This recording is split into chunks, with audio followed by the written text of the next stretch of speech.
Di tengah banjir dan longsor yang menimpa Aceh, Sumatera Barat, dan Sumatera Utara, gelombang solidaritas datang bukan hanya dari lembaga resmi, tapi juga dari figur publik yang menggunakan media sosial mereka untuk bergerak cepat membantu. Komika Pras Teguh menjadi salah satu influencer yang mengajak publik berdonasi.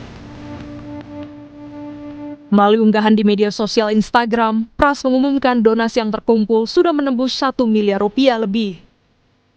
Ia bahkan turun langsung ke lokasi terdampak, membagikan bantuan dan menemui warga di posko pengungsian. Gerakan kemanusiaan juga datang dari musisi dan aktivis sosial Ciki Fauzi. Dalam unggahan Instagramnya, Ciki turun langsung bersama relawan Dompet Duafa. Ia ikut menyalurkan bantuan ke ribuan penyintas yang masih bertahan di posko pengungsian, termasuk anak-anak dan juga warga lansia. Kawan-kawan semua, Influencer Ferry Irwandi juga menggerakkan publik lewat live streaming. Hanya dalam 24 jam, donasi yang ia himpun mencapai lebih dari 10 miliar rupiah. Dana ini langsung dialokasikan untuk makanan siap saji, air bersih, obat-obatan, hingga distribusi ke desa-desa yang terisolasi. Sementara itu, seorang pendongeng Ahmad Fauzan atau yang dikenal sebagai Kak Ojan bersama influencer Ria Ricis turun langsung ke Kampung Apar dan Lubuk Raya, Kecamatan Kota Tangah, Kota Padang, Sumatera Barat. Mereka hadir untuk menghibur anak-anak korban bencana yang masih bertahan di pengungsian. Heboh banget, ada yang sampai lompat-lompat, ada yang sampai joget-joget, aku dipeluk. Aku cuma pasang badan berdiri, semuanya pada datang meluk-meluk aku, dan alhamdulillah nggak ada yang mukanya sedih di sini, semuanya happy banget karena memang tujuan kita ke sini selain memberikan bantuan adalah untuk healing juga ya. Betul. Karena kan sebenarnya trauma itu susah disembuhkan. Jadi harapan aku dengan kita ke sini kita bisa menyembuhkan itu perlahan. betul. Dan yang suka, yang seneng nggak cuma anak-anak ketika dongeng tadi ya. Betul. Ibu-ibunya lebih seneng. Bapak-bapaknya juga. Bapak-bapaknya juga. Dari Pras Teguh, Ferry Irwandi, hingga Ciki Fauzi, solidaritas digital berubah menjadi gerakan nyata. Bantuan yang awalnya lahir dari unggahan Instagram kini hadir dalam bentuk makanan hangat, selimut, obat-obatan, dan harapan baru bagi keluarga yang kehilangan rumah. Tim Liputan, Kompas TV.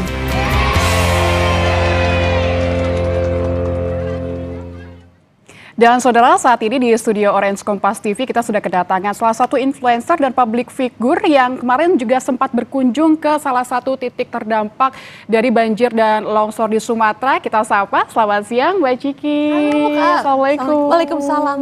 Gimana, sehat? Insya Allah. Ini gimana kabarnya, kemarin sempat ke titik lokasi bencana. Ceritain dong Mbak ke kita bagaimana pengalamannya. Kapan terakhir nyampenya ini? Nyampe kemarin. Oh, baru kemarin? Iya, kemarin. Langsung hari ini mampir ke studio Orange Iya, untuk karena cerita. tadi pagi juga ada event di acara temen gitu di Perpusnas. Iya, jadi memang udah harus balik. Kemarin berangkat kapan Mbak? Kemarin Sumatera. berangkat, aku tuh jujur aku nggak inget tanggal lagi. Awal-awal mungkin? Iya. Apa pas awal terjadi bencana? Iya, awal-awal gitulah. Mendarat pertama di mana Mbak? Ke titik-titik mana saja bisa diceritain? Di Medan, terus gerak via jalur darat ke Air Hitam, Tanjung Pura, Langkat. Oh, ke Langkat? Hinai, Hinai. Aku lupa jujur nama-nama desa dan dusunnya karena gerak terus. Tapi tepatnya ada di Sumatera mana? Sumatera Utara. Sumatera Utara. Oke. Sumatera Utara yang kalau ke Aceh Tamiang tuh tinggal 1-2 jam lagi. Tapi waktu itu jalannya longsor. Ya. Jadi Mbak Ciki pada saat itu mendarat di Medan menuju ke Sumatera Utara via darat berarti? Iya. Itu berapa jam Mbak? 2 jaman. 2 jam. Bisa diceritakan pada saat itu di jalan-jalan apa yang Mbak Ciki lihat? Coba Oke. bantu kami Kalau di visualkan. jalan-jalan itu ada banyak mobil antri BBM. Ngantri bensin tuh susah banget, bisa 3-4 jam. Terus pas sampai sana, ya kita bikin semua bahan-bahan makanan kita olah tuh di dapur umum. Karena kalau misalnya langsung ngasih bahan-bahan makanan ke tempat-tempat yang terendam, even kompor tuh hanyut Mbak.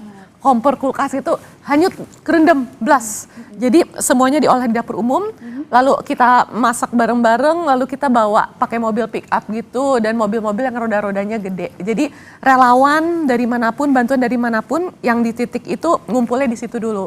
Dan pasti ada beberapa titik lagi yang bisa dijangkau sama mobil. Nah dari situ kita ke beberapa titik, bawa warm food, makanan yang sudah diolah, dan di beberapa titik yang titik kering gitu, terus ada di beberapa titik masjid, karena masjid kan rada tinggi ya. Jadi orang-orang dari agama apapun juga menghangatkan dirinya di sana. Jadi masjid adalah menjadi salah satu tempat titik pengungsian juga mungkin pada saat itu. Pada saat itu. Ya, dan di situ kita bikin posko psychology first aid, ngedongeng, terus bikin anak-anak itu bisa mengenal perasaan apa yang sedang mereka rasakan, dan mostly perasaan pas mereka tempel stiker post-it itu bingung.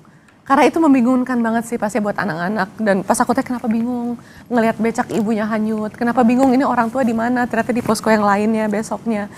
Jadi ya kita bergerak lewat peran yang bisa kita lakukan sih.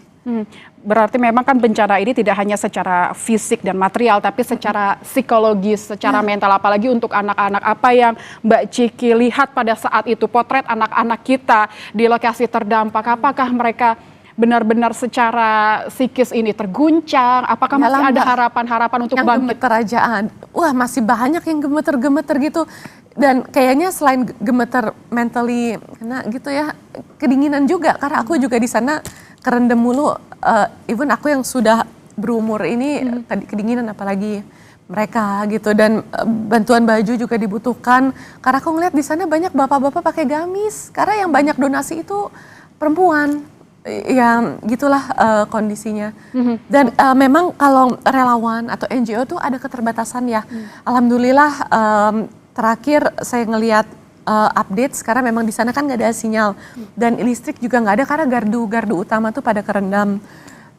Ya semoga bantuan semakin banyak, dan dari pemerintah yang punya kapasitas lebih besar itu bisa membantu melalui hal-hal yang lebih besar dilakukan. Karena aku lihat yang dibutuhin itu salah satu yang penting banget adalah sanitasi. Dan hal-hal penting lainnya seperti internet, Starlink dan lain sebagainya. Ya, untuk listrik dan komunikasi memang aksesnya sedang diupayakan oleh pemerintah. Tapi kemarin Mbak Ciki ini berangkat dengan misi kemanusiaan. Kemarin apa saja yang sempat dibawa untuk membantu teman-teman kita di sana dan saudara-saudara kita, khususnya mungkin anak-anak mungkin Mbak Ciki? Jadi kan kita semua ada kapasitas masing-masing ya. Jadi aku sama teman-teman itu concernnya lebih ke warm food, masak di dapur umum, lalu kita bawain dari satu dusun ke dusun lain, karena benar-benar basic needs yang paling utama yang mereka butuhkan adalah makanan. Mereka banyak kelaparan, dan semakin kita ke dusun-dusun yang di dalam yang belum terjangkau, itu beberapa kali kena marah ibu-ibu, kami udah 7 hari belum dapat bantuan apapun, udah ngetek ini, cuman mungkin orang-orang yang di-tag juga banyak di-tag orang lain. Dan ya mereka tuh banyak yang dapat makanan itu langsung makan di tempat. Dan memang aku kepikiran yang anak-anak kecil sih, karena ada beberapa anak kecil kan membutuhkan tekstur makanan khusus ya.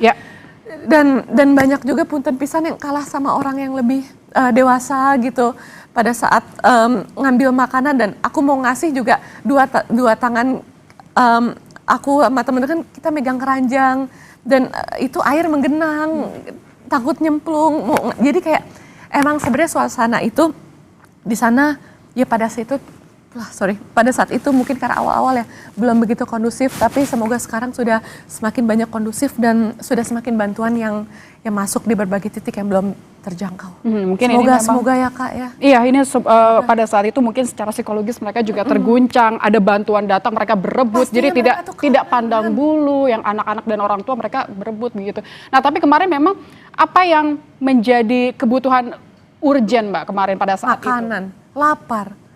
Semua orang teriak-teriak kami lapar. Itu. Oke, ini ada banyak cerita-cerita menarik yang bisa kita gali saudara dari Mbak Ciki yang memang kemarin terjun langsung dengan beberapa sukarelawan lainnya. Tapi saudara, kita akan jeda sejenak untuk mendengarkan cerita menarik lainnya dari tempat lokasi kejadian. Tetaplah bersama kami di Kompas Siang. Masih di Kompas Siang, saudara, dan saya masih ditemani oleh Mbak Ciki Fauzi, ini salah satu influencer yang kemarin sempat hadir ke tengah-tengah korban bencana kita di Sumatera. Mbak Ciki mungkin Sumatera Utara. Ya, Sumatera Utara tepatnya. Kemarin tadi Mbak Ciki sempat cerita bahwa di awal-awal datang pada saat itu mungkin akses bantuan belum begitu masif seperti sekarang. Bisa diceritakan pada saat itu kondisinya, mungkin apa jalannya yang Mbak Ciki harus lalui ini? Wah, seperti jalan apa? sih wassalam ya. Jadi pas menuju ke sana itu jalan tolnya juga tergenang dan kanan kiri tuh sawit. Jadi walaupun pohon ternyata tidak menyerap air secepat itu gitu ya. Aku IPS, saya bukan anak IPA ya, jadi kurang ngerti yang kayak gimana. Cuman asli itu sawit tapi ngegenang gitu, ngegenang segini. Dan ya kita jalan ke posko utama, jadi kan emang ya topologinya rada naik turun tapi nggak naik turun banget ya. Jadi tiap ada yang nggak tergenang air ya bikin posko gitu. Kalau kayak kayu-kayu gelondongan yang sempat kita lihat di TV Iya, itu ada lagi. sempat lihat nggak, Mbak? Iya sempat rapi digergaji gitu. Kayak bukan tipe kayu yang hanyut sama air banjir gitu ya. Yang aku lihat sih rapi kayunya kayak bekas digergaji. Tapi nggak tahu deh, mungkin di tempat lain memang ada yang hanyut. Dengan kondisi seperti itu mungkin juga membahayakan untuk warga terdampak juga. Udahlah banjir, ada kayu-kayu sebesar itu. Iya, begitu. bener, itu nyampur sih semua air nyampur dan akses itu emang ujung-ujungnya kita harus jalan by foot. Karena dari satu dusun ke dusun lain itu tergenang. Kita naik mobil pick up juga nggak bisa.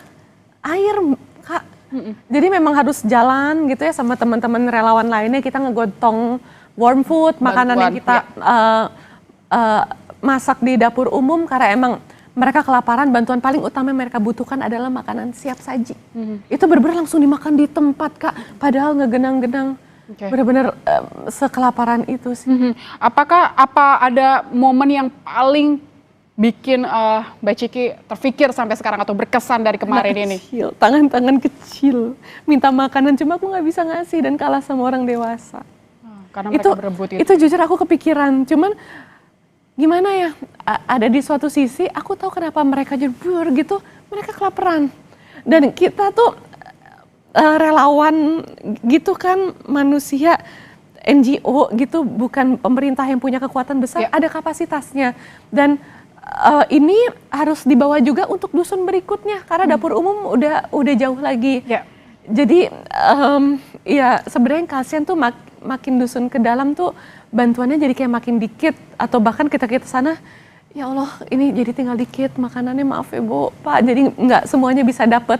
Itu sih kayak wow, experience itu pengalaman yang paling berkesan langsung berkesan dan menyedihkan sih, menyedihkan. Baik, oke Mbak Ciki, terakhir mungkin bisa diceritakan, mungkin ada titipan pesan dari anak-anak kita di sana yang mungkin juga masih butuh bantuan begitu. Ada mungkin titipan pesan sebelum Mbak Ciki kemarin pulang kembali ke Jakarta? Aku ingat banget hampir semuanya tuh teriak, Mbak tolong suarakan kami kelaparan.